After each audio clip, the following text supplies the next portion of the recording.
Poco se habla de la serie animada de Godzilla, el producto ramificado de la saga con más aportes al género de los monstruos gigantes después de las propias pelis del Rey de los Monstruos, creo yo. Con su largo catálogo de fascinantes animales mutantes compensa por mucho la versión del lagarto mutante del 98 que quedó retratada como una deshonra para la franquicia porque lo matan. Que me he dado cuenta de que es una queja muy insustancial e infundada porque al del 54 también lo mataron, pero de eso nadie se queja. De hecho, tampoco se quejan de que muera en Godzilla vs. Destoroyah, aunque ahí hay una asociación errónea que es una fucking mentira. Destoroyah no solo no vence a Godzilla, sino que a él sí que lo mata el ejército. Eso tampoco lo tienen en consideración los poponetes que lo tienen en un pedestal como villano de la saga. Pero a lo que vamos, las mutaciones de la serie de Godzilla. Sus diseños son imperdonablemente buenísimos. Los desarrolladores supieron crear criaturas que conservan la semblanza del reino animal y a su vez ensalzan su ferocidad gracias a un aspecto más bestial y amenazante. Algo logrado tan solo con aumentar su tamaño, añadir apéndices más desarrollados y algún que otro pincho o colmillo de más. Hay algunas de las que ya hablé en extensión en mi top 8 de mutaciones favoritas, no por eso las voy a descartar aquí, pero son 40 capítulos y básicamente todos presentan a un monstruo, así que voy a intentar ser tan breve como lo bastante analítico. Verás tú qué jaleo. Los cogeré sin excepción, hazte con todos los Pokémon. Tenemos invertebrados, tenemos mamíferos y reptiles, tenemos cosas que sabe Dios de qué culo salieron. Pasen y vean, damos y caballeras, ante ustedes en primicia primiciosa todas las mutaciones de Godzilla, la serie animada. El inicio de la serie es más que nada presentación de personajes y reintroducción del final de la película en un capítulo doble. Tenemos calamares gigantes que usan su tinta como una sustancia de conservación para preservar a sus presas antes de la ingesta y en el episodio 2 llega su depredador natural, el Crustaceus Rex, el número 1 de la cadena alimenticia submarina. Se propone que su origen proviene de pruebas nucleares francesas en el Caribe. Es una especie de cefalópodo al que le han salido patas en el cascarón, al menos eso me pareció a mí siempre, pero si lo llaman rey de los crustáceos será por algo. Igual es una amalgama de varios géneros marinos mutados en una superespecie, no sé, pero el caso es que su dieta se compone de los calamares gigantes y de alquitrán fresco y calentito. Al consumirlo es capaz de generar un compuesto de tinta que puede escupir como arma, aunque esta relación es especulación mía, quizás la tinta ya la produce de forma natural. Godzilla venció al Crustaceus Rex en un duelo que terminó sobre un acantilado cuando el lagarto excavó un agujero comprometiendo la estabilidad del suelo y precipitó al monstruo marino desde gran altura sepultándolo. Luego tenemos a el gusano gigante, una descomunal oruga que se alimentaba de un tipo de orquídea venenosa mexicana cuyos elementos tóxicos la hicieron adquirir proporciones colosales. En el juego del Game Boy dicen que consumió un tipo de planta con la que se hacían armas químicas y eso la hizo mutar. Salvo por el hecho de que en el juego ataca Nigeria, ambas versiones congenian, porque el asunto es que las fuerzas militares mexicanas intentaron exterminar al monstruo con un arma química aún ante la fuerte advertencia y oposición de HIT, el equipo humano que estudia a Godzilla, pero el arma estaba hecha de aquello que alimentaba al gusano, por lo que este duplicó su tamaño, adquirió dientes de aguja y antenas gruesas como cuernos, desarrolló zarpas y portentosas espinas en la espalda, además de una cola en forma de maza. Por fortuna, HIT confeccionó otra solución química que junto al aliento atómico de Godzilla hizo al gusano reducirse a tamaño natural. Por sus llamativos colores y grosor es posible que el gusano fuese en origen la forma larvaria de la polilla real de la nuez. Después llega el monstruo de nanotecnología, una colonia de microorganismos que se creó con el fin de ser un remedio efectivo contra la contaminación, ya que estas formas de vida artificiales consumían petróleo, un elemento encontrado en distinta medida dentro de todos los desechos plásticos. Muy a pesar de la buena causa tras esta revolucionaria creación, la colonia tenía el defecto de que solo existía para consumir y se salió de control en un bucle de alimentarse y autorreplicarse. Los microorganismos tienen unos apéndices básicos con los que recogen materia y la dirigen a unas fauces en su parte posterior. Cuando la colonia se expande es una masa lovecraftiana informe que se estira y contrae en busca de más alimento, pero también es capaz de generar atributos para adaptarse al medio acuático, por ejemplo. En el agua desarrolla una serie de aletas, 2 colas con púas, un par de antenas y otro de extensiones parecidas a arpones. En su última fase ya desatado, el organismo es una torre con una protocabeza con una semblanza similar a la de las fauces del nanobot, y continúa fluctuando y sacudiendo los tentáculos haciendo correr peligro a las estudiantes japonesas. Por suerte, el equipo HIT configuró un virus que introdujeron en la colonia y activándolo a distancia consiguieron aislar la inteligencia preprogramada de los microorganismos y disolver la colonia.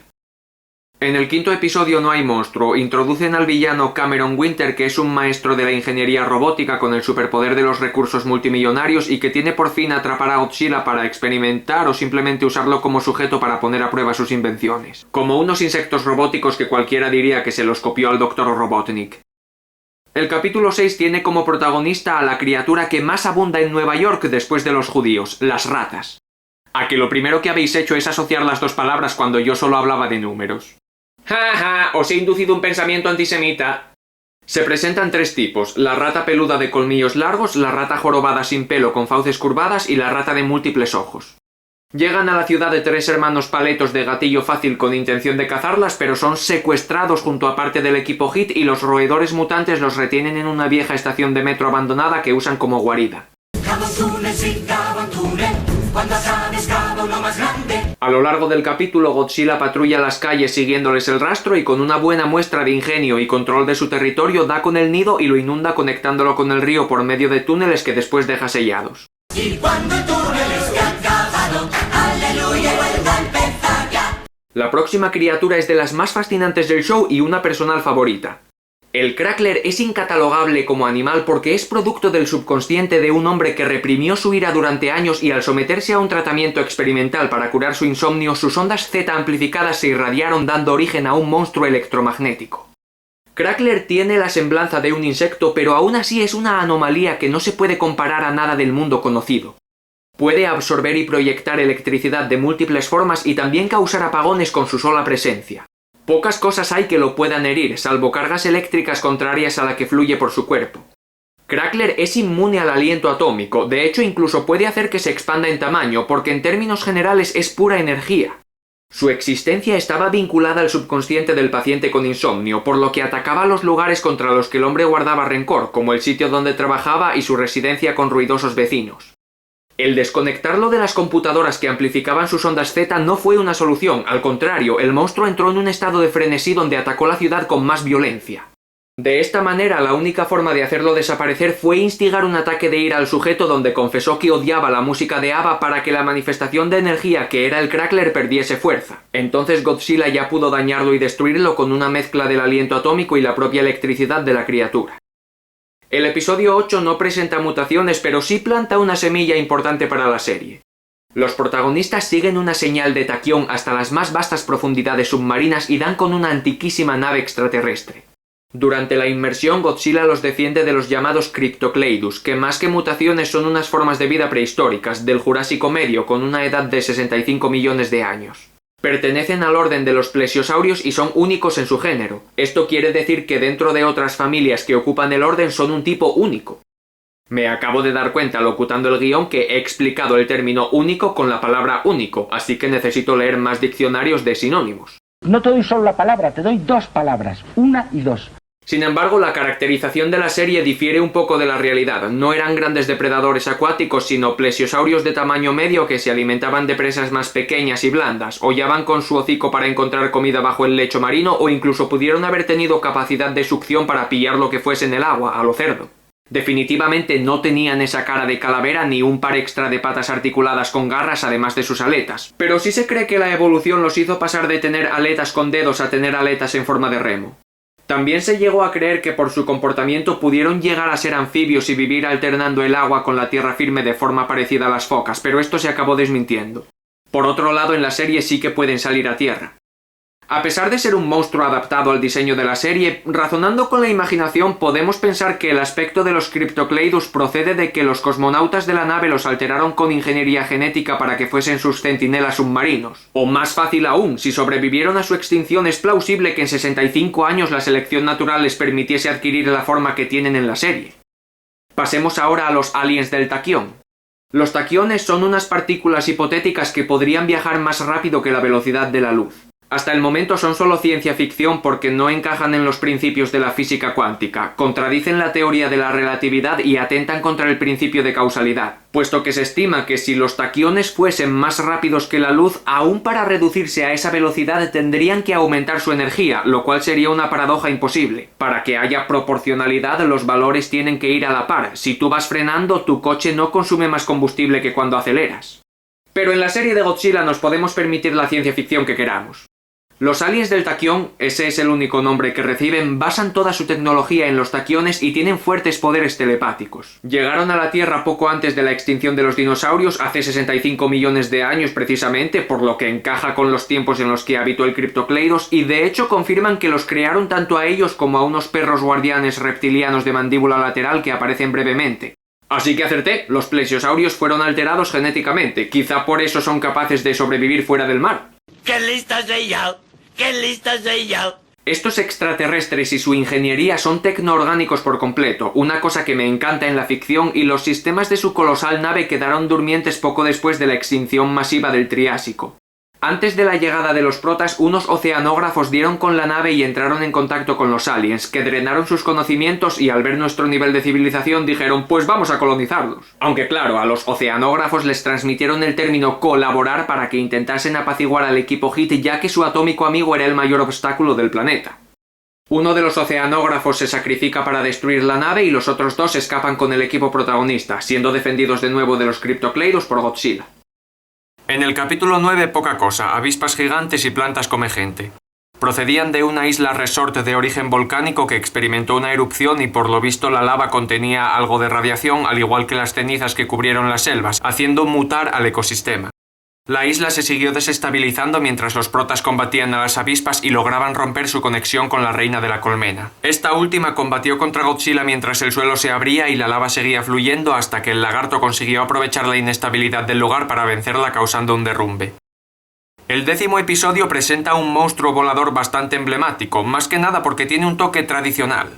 Había un pájaro en el Godzilla de Hanna-Barbera que también vivía en un volcán, por lo que el Quetzalcóatl da la sensación de ser un remake de ese personaje y a la vez ambos deben ser homenajes a el ave volcánica original, Rodan. Quetzalcóatl tampoco es una mutación, solo un animal prehistórico, y fue descubierto al sur de México por un ornitólogo. El monstruo no era agresivo en realidad, solo destruía pueblos para recolectar materiales con los que construir su nido. Desde pequeño siempre me llamó la atención el poco plumaje que tiene y resulta que su piel la constituye un material muy consistente, por lo que es inmune a las armas e incluso resistente al aliento atómico. Creo que era algo así como una silicona orgánica hecha precisamente del material que tienen las plumas de los pájaros en la parte que se pega al cuerpo. Aquello de lo que están hechos las uñas. Puede soportar hasta 2000 grados centígrados, lo que tiene lógica porque necesita subsistir cerca de la lava. Atacó a HIT tan solo por instinto, por defender su nido, pues tenía 3 crías y desgraciadamente Godzilla causó un desprendimiento que sepultó a la familia Quetzalcóatl en el volcán. El único consuelo es pensar que tan solo los aisló y pueden seguir viviendo en su hábitat natural. Aunque no sé yo, creo que en algún momento necesitarán salir volando a por comida y eso bajo tierra difícil. Vaya un episodio trágico.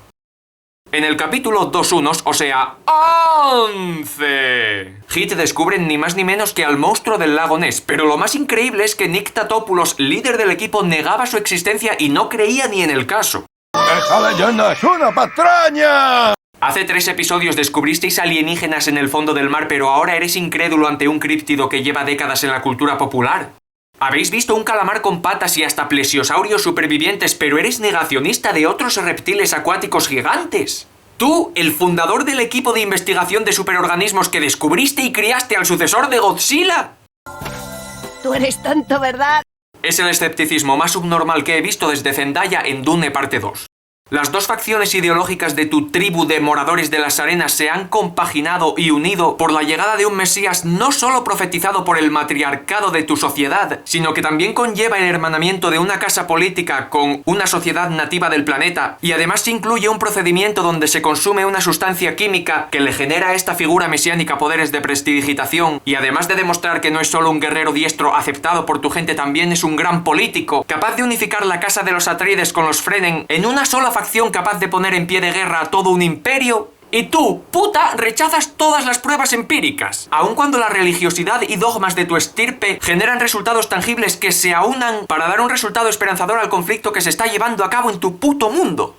Pues no te preocupes, Zendayita, porque a pesar de que el protagonista es Paul Atreides y todo va a su favor de una forma tangible y esperanzadora para todo tu pueblo, a ti te van a dar la última escena que cierra la película para que se vea cómo eres una mujer fuerte que puede cabalgar un gusano con boca de desagüe y que de esta forma quede aposentado el hecho de que tu personaje puede decidir creer que a pesar de todas las evidencias las cosas no están a su favor. Muchas gracias por volver a instrumentalizar el feminismo y conseguir joder la integridad de esta historia solo por recordarnos lo obvio, que las mujeres son personas. Vete con tu puta madre, guapo.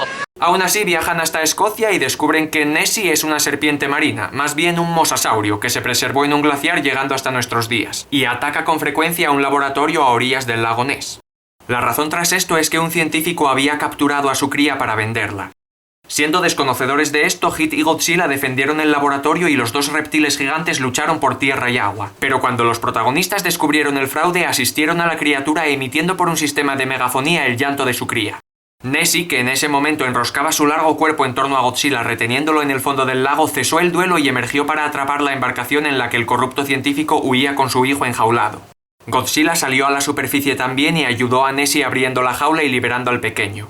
Finalmente los monstruos intercambiaron unos amistosos siseos y los dos Nessies retornaron a las profundidades. ¿Qué cosas? Hace un capítulo Godzilla acaba con una familia y aquí ayuda a otra a reunirse. Pero porque tenían un código moral confuso. Los capítulos 12, 13 y 14 son quizá lo más memorable de la serie, al menos por su contenido estructural y continuidad, ya que presentan una trilogía titulada La Guerra de los Monstruos. Un claro homenaje a Destroy All Monsters, porque Godzilla ya tuvo sus Vengadores años antes de la globalización de franquicias que hay ahora. En esta minisaga, los oceanógrafos que descubrieron a los extraterrestres trabajan con Hit, pero resulta que sus conciencias habían sido invadidas por los aliens para escapar a su muerte. Con su influencia telepática hacen que los protagonistas discutan y se disuelvan para tener el terreno libre. Luego, con el alcance de sus mentes taquiónicas, suplantan al ejército y construyen una gran antena para llamar a su planeta a lo ET y que una flota invasora llegue a la Tierra.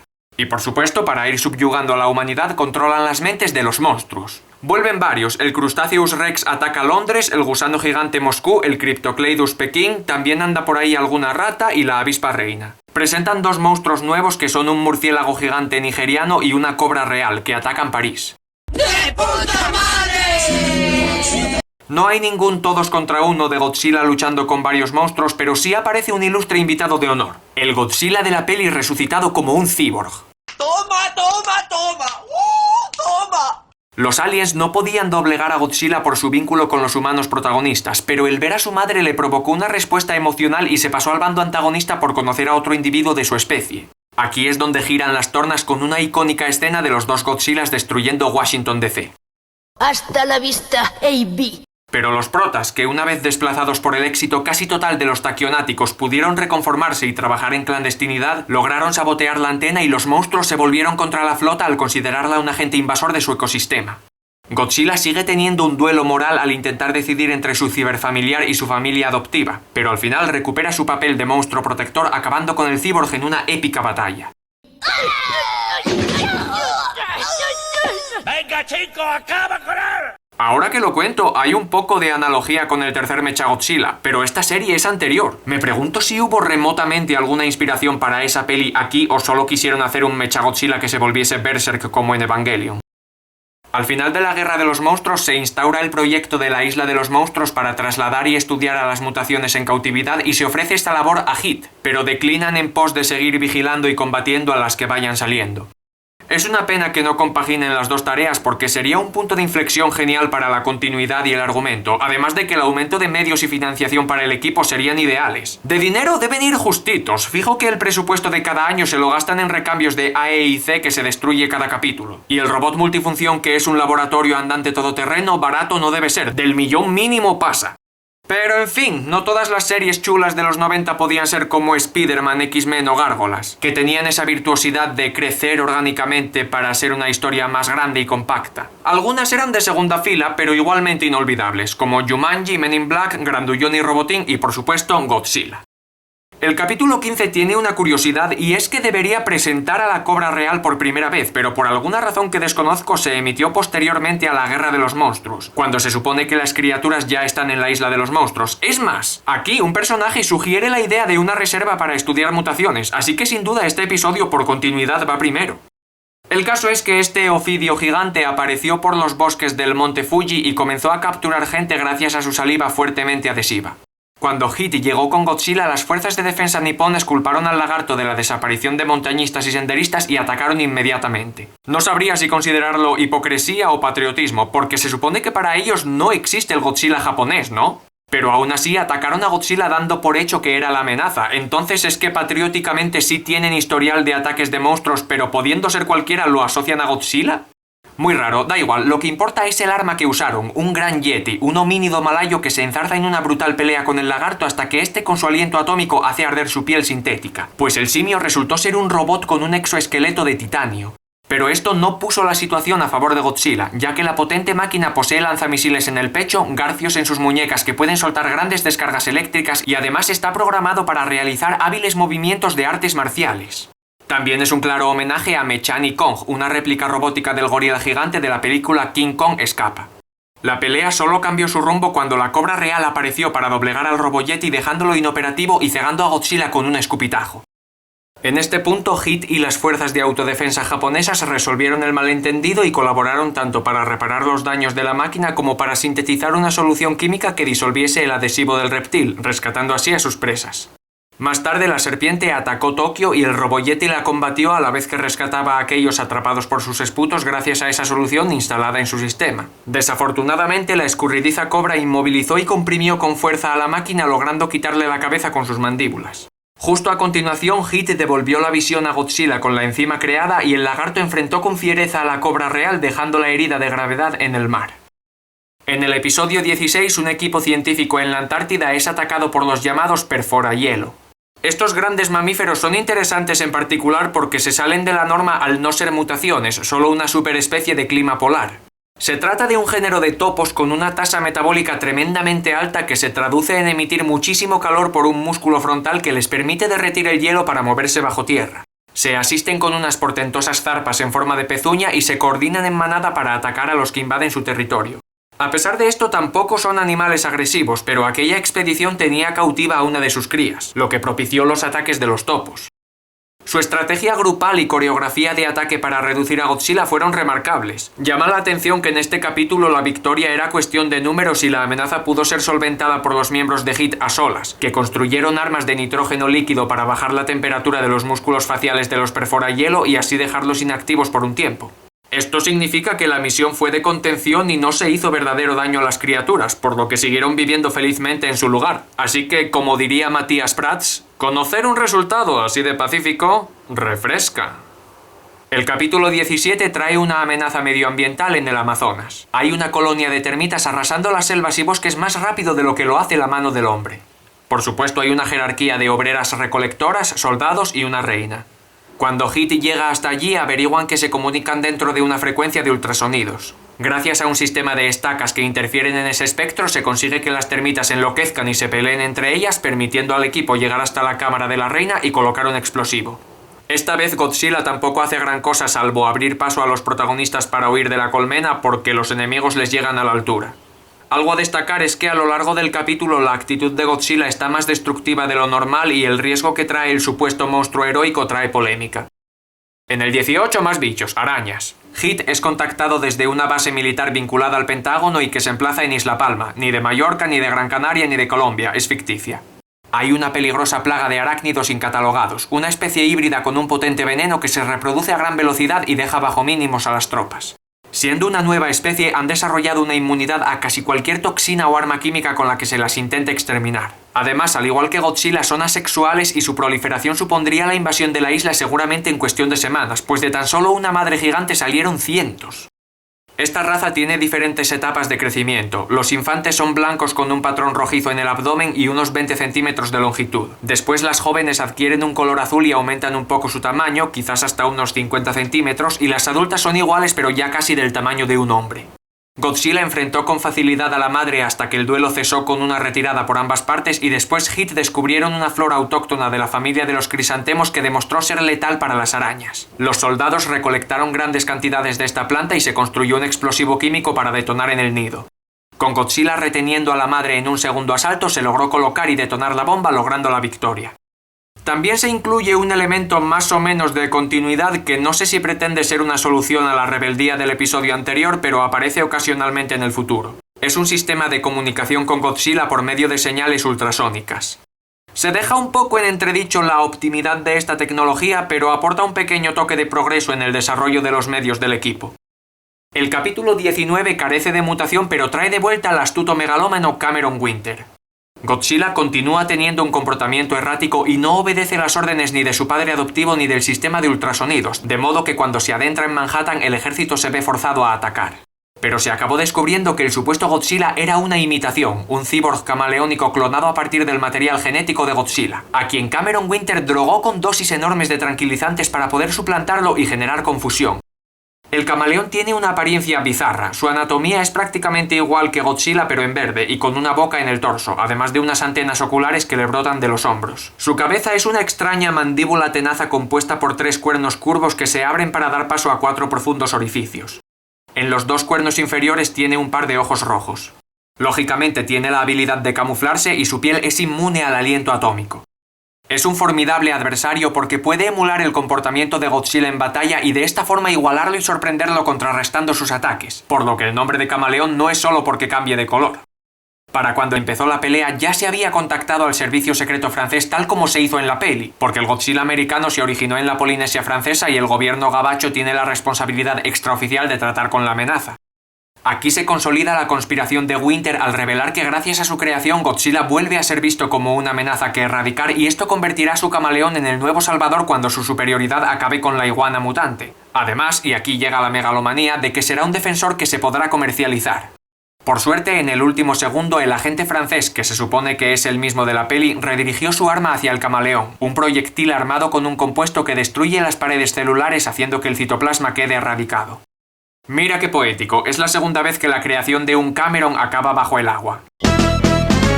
Buena suerte la próxima, Winter. En el episodio 20 aterriza uno de los bichos más raros de la serie.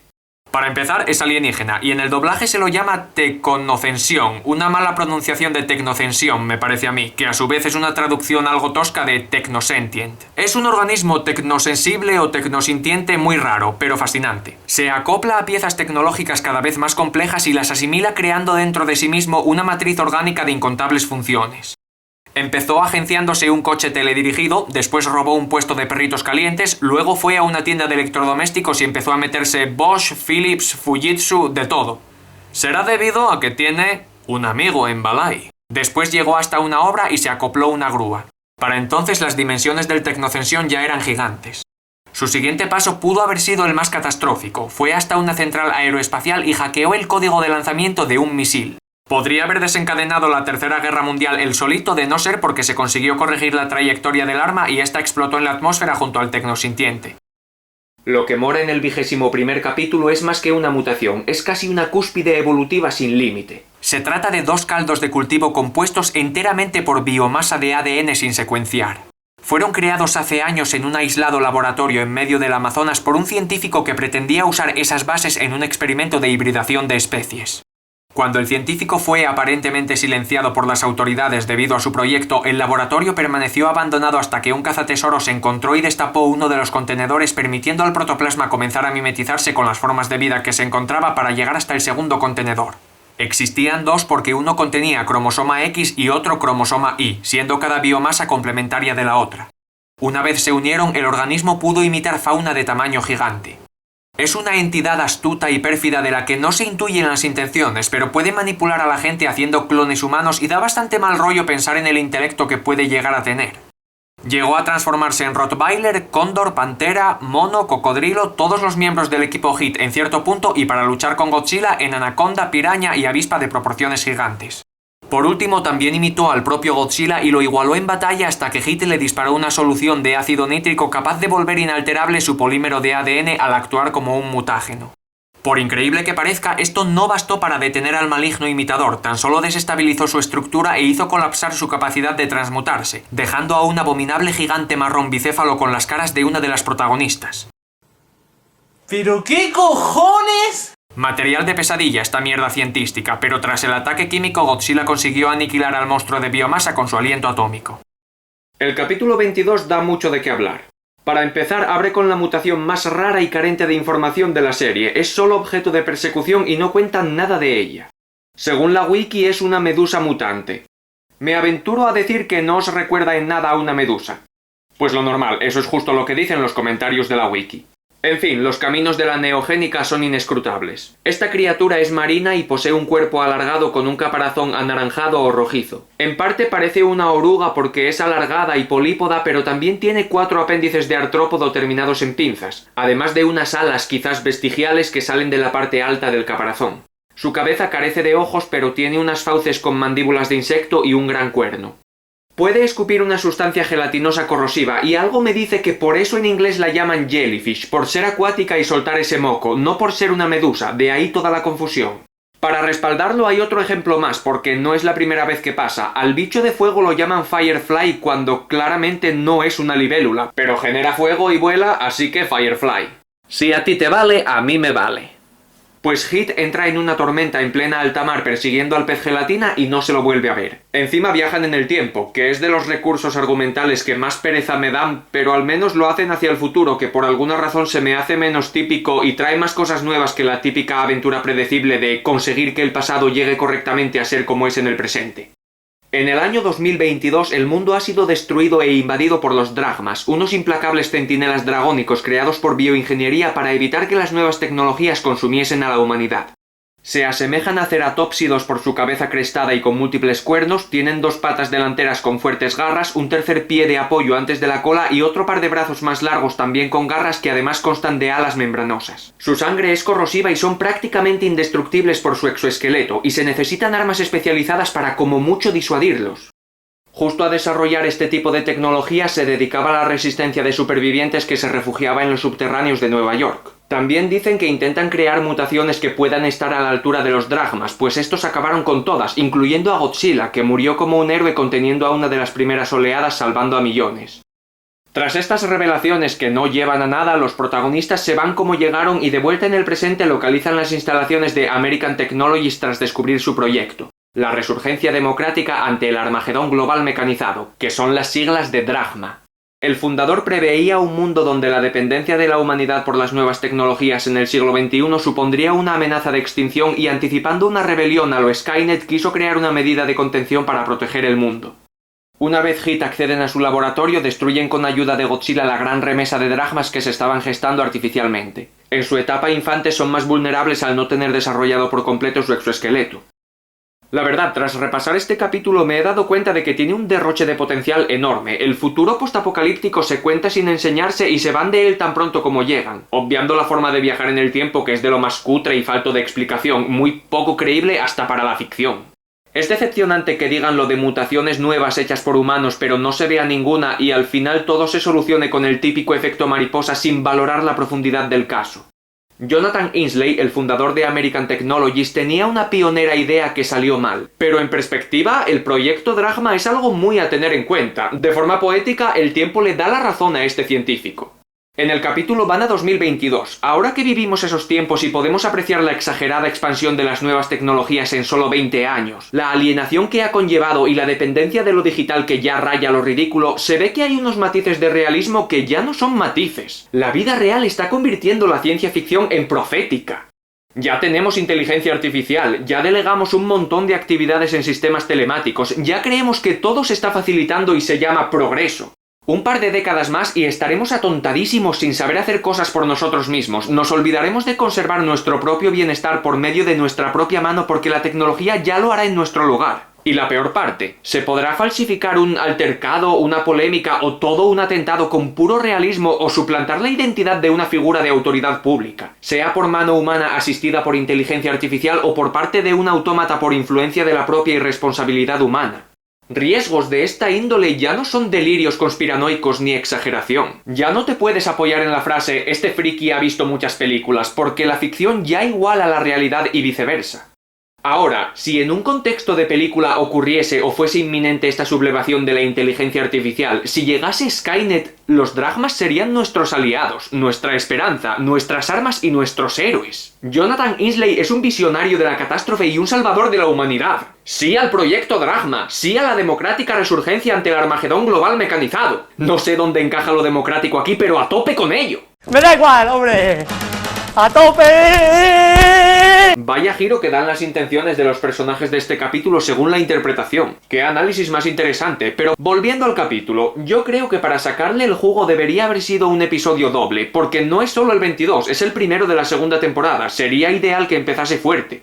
Se me ocurre que así se hubiesen quedado más tiempo en el futuro colaborando con los supervivientes, podrían haber enseñado mutaciones de fabricación humana y presentar peleas de monstruos contra dragmas. Incluso podrían encontrar un huevo dejado por Godzilla antes de su muerte para que el héroe de la humanidad tenga un sucesor y los neoyorquinos un último y esperanzador apoyo. La misión definitiva podría ser asaltar la sede de American Technologies donde Jonathan Isley tendría una última arma, quizás una cibernética con su consciencia preservada dentro para que haya un toque de ironía donde el villano se vio forzado a unirse a las máquinas para subsistir. Se me ocurre además un giro buenísimo que sería que el pez gelatina fuese la última mutación original con vida y resultase tener en su disparo ácido el elemento clave para herir a los dragmas y a su creador. Hit se toparía de nuevo con la criatura que los llevó hasta el futuro y sintetizarían algo que sirviese a los supervivientes para ganar su guerra.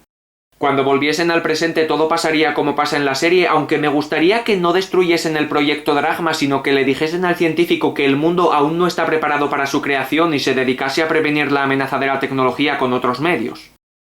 ¡Qué bien me he quedado después de este fanfiction! Te quiero, mitad de cerebro que me funciona.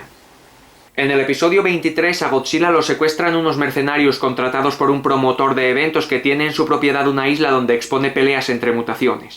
Como distracción para ocultar el secuestro, envió a la vez un escarabajo de agua que atacó a Hit. Me intenté documentar pero no sé exactamente cuál es porque existen muchas especies dentro de esta familia de coleópteros. Sus largas patas terminadas en dedos hidrodinámicos le permiten deslizarse sobre superficies líquidas y posee fauces acompañadas de unas mandíbulas tenaza curvadas. Gracias a unos orificios en la cabeza tiene la capacidad de expulsar nitrato de amonio, un gas letal. Entre las bestias gladiadoras de la isla se ve brevemente a un miriápodo y a una musaraña luchando. A Godzilla se lo enfrentó con Rinosaurio, un evidente rinoceronte mutante. Puesto que el paquidermo era de menor tamaño y solo tenía a su favor su piel acorazada, a Godzilla se lo cegó con unos rayos de cuarzo que se encontraban entre las muchas medidas de contención de la arena. En esta desventaja fue blanco de múltiples embestidas por parte de Rinosaurio hasta que Hit consiguieron colarse en la instalación y destruir el emisor de cuarzo así como las defensas del lugar. En este momento parte del equipo huía del escarabajo acuático que también había sido añadido a la fiesta para perseguir a los intrusos, pero Godzilla pudo derrotar a Rinosaurio y lanzar de un mordisco al insecto hasta la sala del control pagándole al promotor con su propia moneda. Manteniendo la dinámica de varios monstruos por capítulo, el próximo por fin muestra la isla de los monstruos, donde se llega a ver una vez más al Crustaceus Rex, a la cobra real y al murciélago gigante. Pero la mutación protagonista es Esquitera, un mosquito negro de las marismas. Se manifestó en Florida y voló hasta Miami en busca de alimento, donde fue interceptada por Godzilla. Durante la pelea, Esquitera demostró su habilidad de copiar poderes de las presas a las que chupa la sangre, siendo capaz de emitir aliento atómico después de picar a Godzilla. Aún así, el lagarto consiguió reducirla y se la transportó a la isla de los monstruos. Pero allí, un grupo de ecoterroristas, presumiblemente votantes de Pacma, que buscaban liberar a las mutaciones, desactivaron las barreras de contención y los monstruos vagaron libres, encontrándose eventualmente y entrando en batalla. Esquitera aumentó su masa y fuerza física picando a las otras mutaciones y como resultado fue capaz de vencer tanto a la cobra real como al murciélago. Cuando Godzilla llegó, el mosquito gigante logró estar a la altura y casi consiguió derrotar al lagarto, pero este la mandó de un coletazo hasta un generador eléctrico que drenó toda la energía que había acumulado. Al final, Esquitera se mantuvo en su propia área de aislamiento en la isla. El siguiente capítulo tiene uno de los casos más peculiares. En una excavación arqueológica en Egipto, emplazada donde se levantó la ciudad de Amon-Ra en el 600 a.C., se encontraron numerosos vestigios. Había muchas piezas ornamentales y reliquias corroídas por una capa de óxido, pero gracias a una solución salina se pudo deshacer ese estado. Lo increíble llegó cuando se le quitó el óxido a una gran esfinge y ésta revive. Se trata de Norzug o Norzog, un antiguo guardián de la ciudad que acabó descontrolándose y se lo terminó por dejar en un lago donde el óxido lo inhabilitase. Está hecho de metal en su totalidad y no se explica más de él, no se sabe si es un autómata o tiene un origen más fantástico. Eso sí, es interesante. Usa el alquitrán como sustento absorbiéndolo por la base de las patas y gracias a él puede lanzar bocanadas de fuego brillante. También puede volar y no es exactamente hostil, pero sí una fuerza incontrolable y un contrincante digno para Godzilla. Tratando de imitar la estrategia llevada a cabo hace milenios para detener la amenaza, por medio de un cebo de alquitrán, Godzilla consiguió llevar a Norzug hasta el mar donde el agua salada hizo con el paso de los minutos que su cuerpo metálico se volviera a oxidar. Después tenemos a otra mutación explotada por la industria del espectáculo, la apodada Medusa. Se trata de una anémona irradiada que con su mutación debió evolucionar desarrollando un sistema más complejo que abarca características vistas en otros organismos marinos, porque su principal habilidad es la absorción de líquidos. Medusa se salió de control en su propio número de circo. Bueno, mentira, se escapó sin más porque los muy subnormales no sabían ni lo que tenían y no existía ninguna medida de seguridad. Al instante comenzó a cobrarse víctimas alimentándose de sus fluidos y dejándolas en un grave estado de deshidratación. A muchos os traumatizaría Célula deshinchando gente, a mí me traumatizó Medusa. La anémona mutante también puede cambiar su estado de sólido a líquido, lo cual le valió para evadir el aliento atómico de Godzilla, ya que su punto débil son las fuentes de calor. Y accedió a la reserva de agua de la ciudad, donde la valla electrificada no hizo a Medusa sufrir daños a pesar de su alto contenido líquido, solo la redujo de estado otra vez permitiéndole entrar a succionar hasta aumentar su masa en proporciones gigantes. Después se dirigió a la costa, donde Godzilla la interceptó otra vez, pero la anémona se hizo líquida de nuevo cubriendo el cuerpo de la iguana, deshidratándola y dándola por muerta. Después llegó Hit con el ejército y una máquina adaptada a partir de un extractor de petróleo que conducía a una cámara calorífica. Y gracias a Godzilla, que volvió triunfante y asoló a Medusa lanzando su fuego verde sin parar, la mutación se vio obligada a mantenerse líquida de forma que la máquina la absorbió y la dejó atrapada.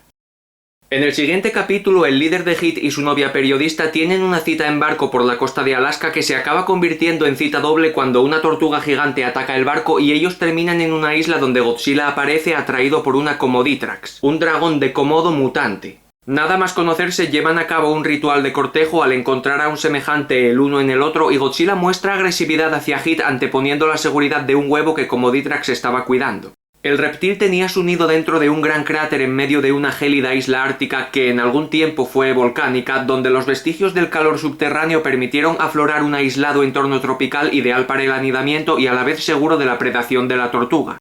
Resulta interesante ver la faceta maternal de Godzilla. Ya se ha demostrado que tiene inteligencia emocional hacia algunas criaturas, pero lo curioso aquí es que confirman que este, a diferencia del progenitor de la peli, no puede reproducirse, por lo que quizás compensa su instinto paterno con el huevo de Comoditrax, quien a su vez a lo mejor comparte esa condición asexual del primer Godzilla. O quién sabe, es posible que Godzilla no tenga complejo de esterilidad y elige solidariamente cuidar de las crías de otros individuos familiares. No hay nada más lindo que la familia, mira.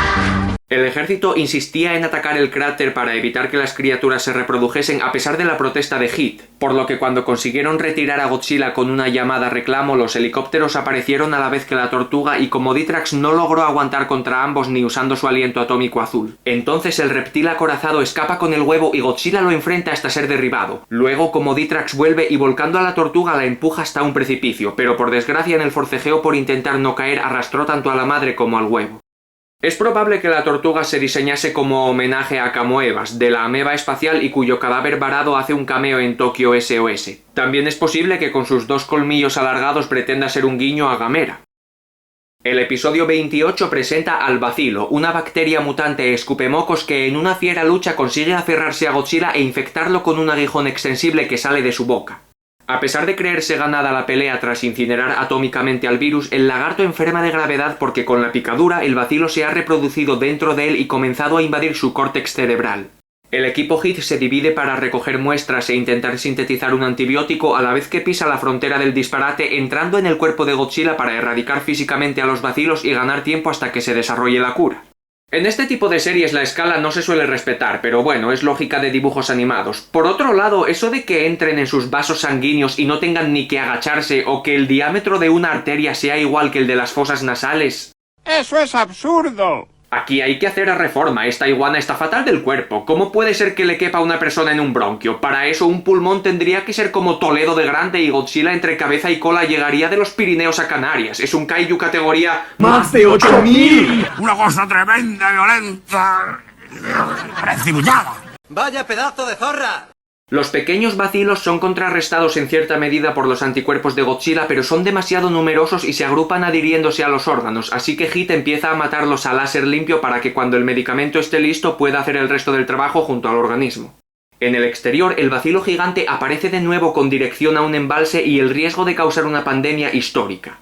Sobrevivió gracias a crearse una endoespora, un mecanismo que tienen algunas bacterias para generar un escudo de varias capas desde su propia corteza y así soportar una enorme cantidad de agentes externos desde químicos, biológicos hasta radiaciones y altas fuentes de calor. En la vida real, el bacilo es uno de los gérmenes más duraderos y puede reanimarse a sí mismo a partir de su propia endoespora, como hace en esta serie. Será un programa de monstruos gigantes para niños, pero yo de pequeño cuando veía estas exposiciones científicas, vamos, yo me sentía como un doctorado en biología. ¡Science, bitch!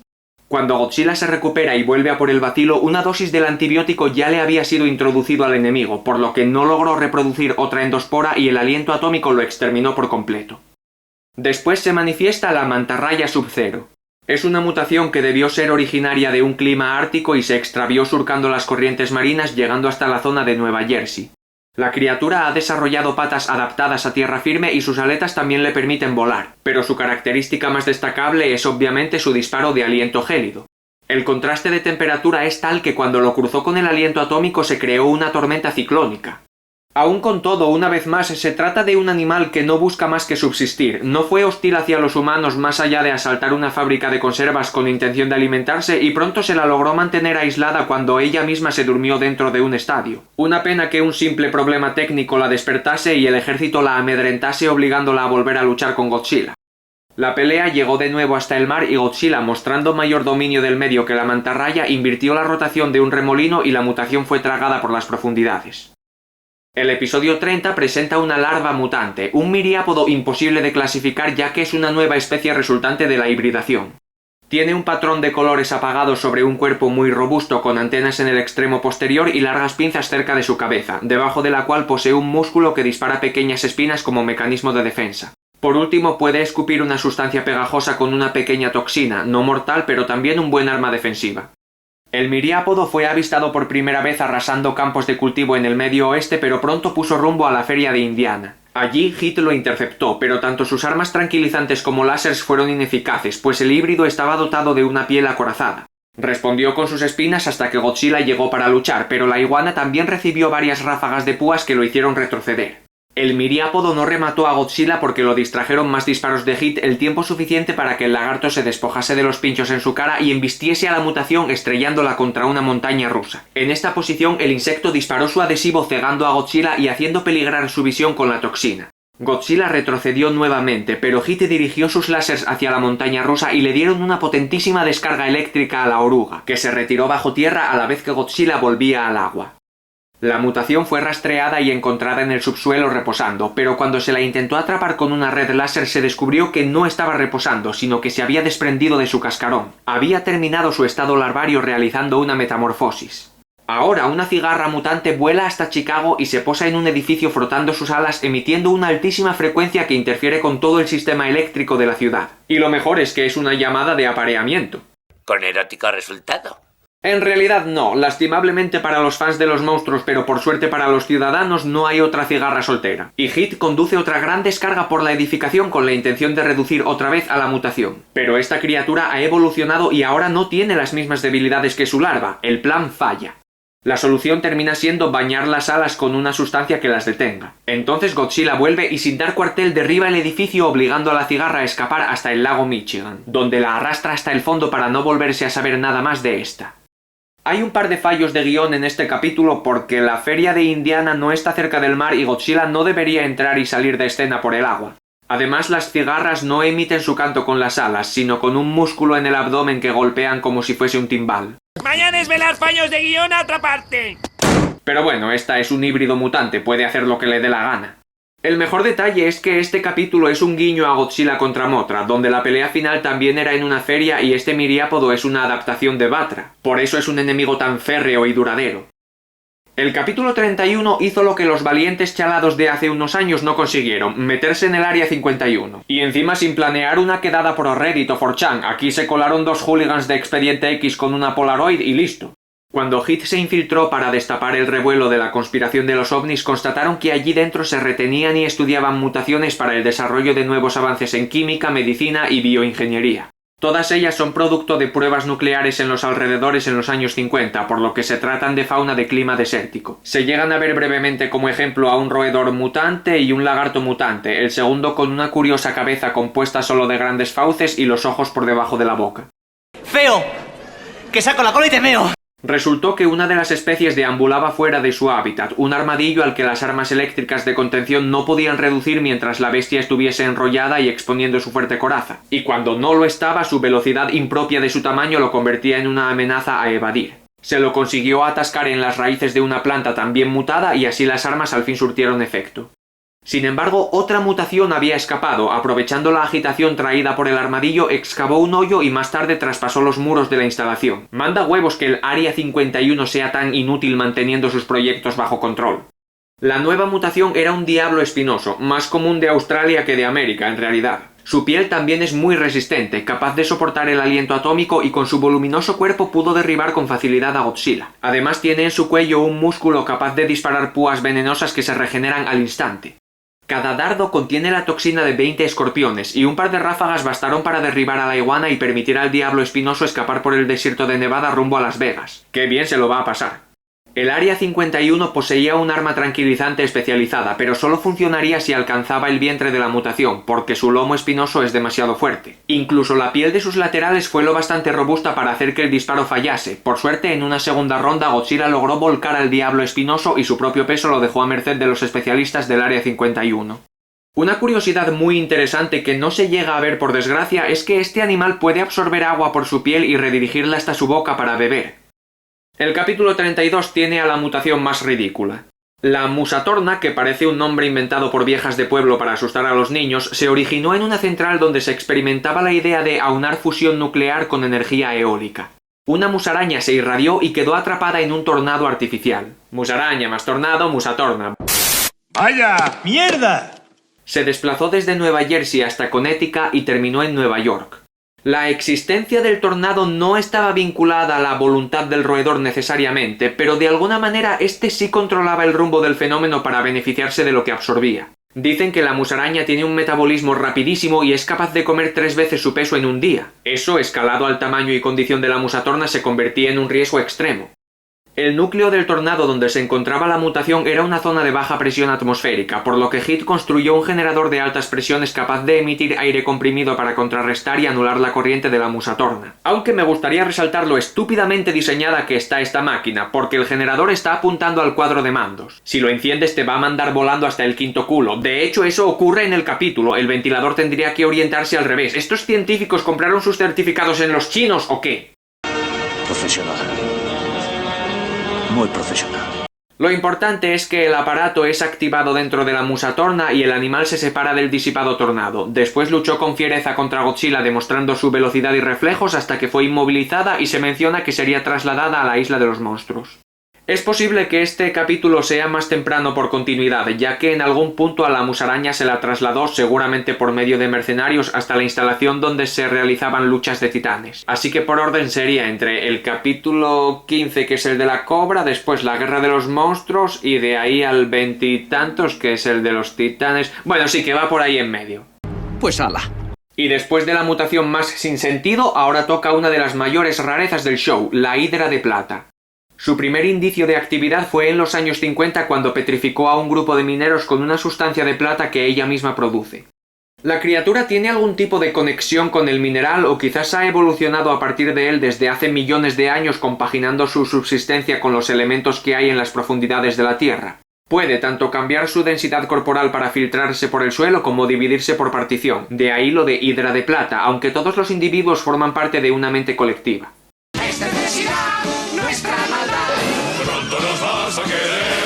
Tiene un cuerpo mayormente plano con 2 patas planas, unas extensiones como antenas por cabeza y 3 pares de ojos en ellas. Desde estas dispara una extraña solución plateada que se expande petrificando aquello que alcanza. A lo mejor genera ese compuesto en las 2 jorobas que tiene, pero es especulación mía.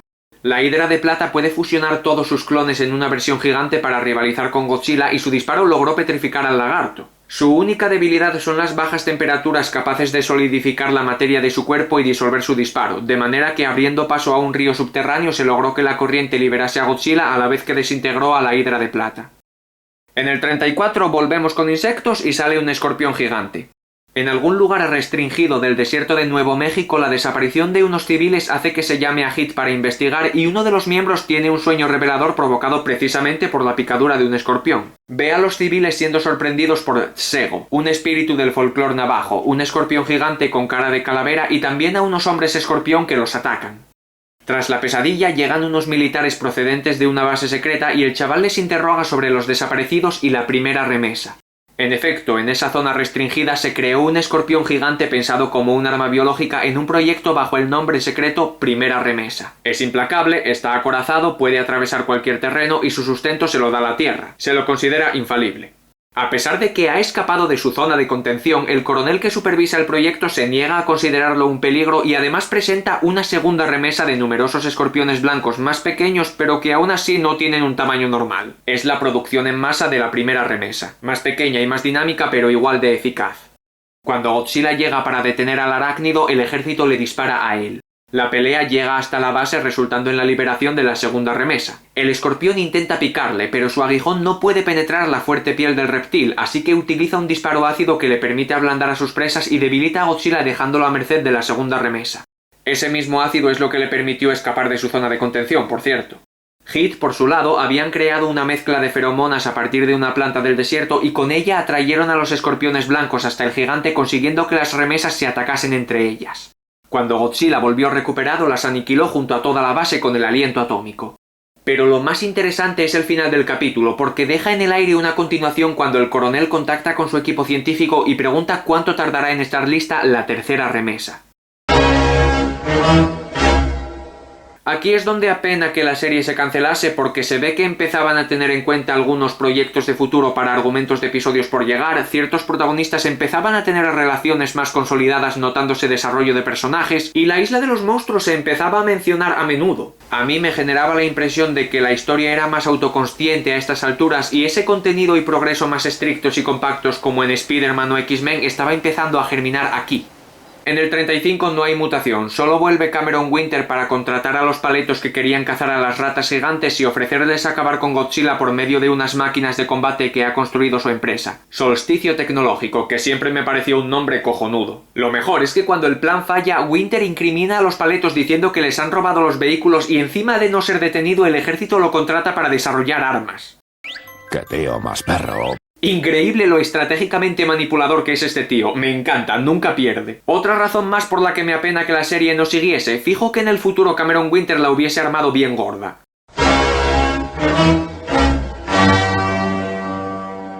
El capítulo 36 es muy soso, hay un hongo alimentándose y extendiéndose a lo largo de hectáreas arruinando el sector agricultor de Michigan. Pertenece al género Armillaria, que son parasitarios y extremadamente longevos. Se sabe de setas que viven hasta 1000 años. Su naturaleza puede ser muy destructiva, porque a diferencia de otros parásitos no tienen necesidad de cuidar cuánto crecen sobre su huésped porque pueden seguir alimentándose aun cuando éste muere.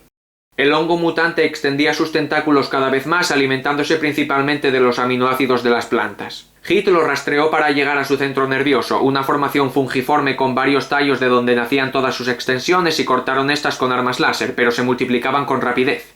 Godzilla lo solucionó arrancando al hongo del subsuelo y destruyéndolo con el aliento atómico, y para casa. Ahora viene uno de los seres más extravagantes, aquel que mencioné hace un rato, el Firefly, que no es libélula, pero aún así Firefly. La criatura surgió en el Golfo de México desde un punto de extracción de petróleo, lo que puede significar que estaba en un estado inactivo o conservada en algún yacimiento subterráneo que en algún tiempo pudo ser un pantano de brea en el que solían caer los animales prehistóricos. Es solo mi hipótesis para razonar lo extremadamente raro y fascinante que es este ser. La verdad es que me encanta, es como fauna de hace 80 millones de años, de cuando había, yo que sé, los graboides de temblores, por ejemplo. No hay nada que se le parezca, es como un insecto artrópodo o crustáceo que genera metano de forma natural y lo almacena y gestiona en una bolsa que compone parte de su cuerpo. Absorbe combustible por medio de sus patas y puede inflamar los gases de su organismo para expulsarlos por unas ventosas de su cresta superior. De esta forma se envuelve en una bola de fuego tan grande como él quiera o como su reserva interna se lo permita. ¡Qué lista soy yo! ¡Qué lista soy yo! Puesto que las fuentes de calor no solo las tolera, sino que le dan energía, el aliento atómico le permitió adquirir a su escudo de fuego proporciones gigantes. Cuando se le cortó el sustento y se lo tiró al agua, el monstruo quedó inactivo, pero a pesar de las apariencias no estaba muerto, seguía generando metano. Cuando tuvo oportunidad volvió a explosionar y crecer en forma de incendio viviente, poniendo a prueba hasta el armamento del ejército, que era sensible al calor y por tanto detonaba antes de tiempo por causa de la crisálida ígnea de la criatura, alimentando además a esta. Con un contenedor teledirigido de nitroglicerina, que al no responder al calor de igual manera pudo causar una explosión a quemarropa, la criatura fue vencida sin opción a nutrirse de ella. Terminó envasada al vacío en una bola totalmente aislada donde sus dotes naturales no le permitían reanimarse, pero en la última escena un tiburón quiebra este contenedor dando posibilidad a una secuela. Con la tercera remesa, Cameron Winter y este final ya van 3 veces que la serie se guarda material para el futuro, cada vez duele más su cancelación. Ya casi estamos, mutantes y mutantas, solo quedan 3 monstruos. El antepenúltimo se oculta en las brumosas marismas de Luisiana y ataca las refinerías y fábricas de conservas que comienzan a expandirse por los pantanos. Es difícil saber si es una mutación o una superespecie, a pesar de que la confirman como una mutación, no especifican qué clase de animal es. Yo prefiero interpretarlo como un espécimen que lleva viviendo en ese ambiente siglos quizás, pero no se manifestó hasta que vio su territorio siendo atacado. Se trata de algún tipo de anfibio con caparazón, boca de tubo y largos brazos de falanges ganchudas. Parece que coexiste simbióticamente con el bioma del lugar, por ello de sus brazos nacen membranas de aspecto vegetal y en su pecho tiene lo que parece ser pelo pero en realidad deben ser algas. Lo más interesante de la criatura es un nivel de inteligencia similar al de Godzilla, ya que no ataca a la gente aleatoriamente, solo los lugares donde estaba el adinerado terrateniente propietario de los negocios que se expandían dañando el pantano. La comparación con Godzilla va más allá. Hay un habitante del lugar que dice poder comunicarse e influenciar hasta cierto punto al monstruo para que no se enfrente al lagarto, y lo llama Jean Dumaguet, la gente del pantano, como si fuese un espíritu protector, el habitante mismo de las marismas, pero su interlocutor elige presentarlo de una forma retórica para que manifieste el descontento de las personas que sí habitan en esta parte de Luisiana. Su habilidad más destacable es escupir desde los poros o ventosas de su caparazón una especie de arcilla con la que inmovilizó a Godzilla fácilmente. Tuvieron 2 encontronazos, uno cuando Godzilla intervino para salvar a Hit en la refinería y otro cuando Jean Dumaguet atacó directamente la casa del corrupto terrateniente. Gracias a la aparición del intermediario terminó el conflicto con la bestia del pantano retirándose casi por arte de magia. Otro caso más donde la mutación es benigna y su existencia queda en el aire dejando ocasión para futuras apariciones. Gracias Warner Television por obligar a Fox Kids a desplazar su programación y cancelar series a cambio de emitir Digimon para competir con Pokémon. ¡Desgraciado! ¿Cómo has podido? En el 39 nos espera algo que suena tonto pero se desarrolla con detalles bien tangibles y acaba estando muy interesante. Colibríes mutantes.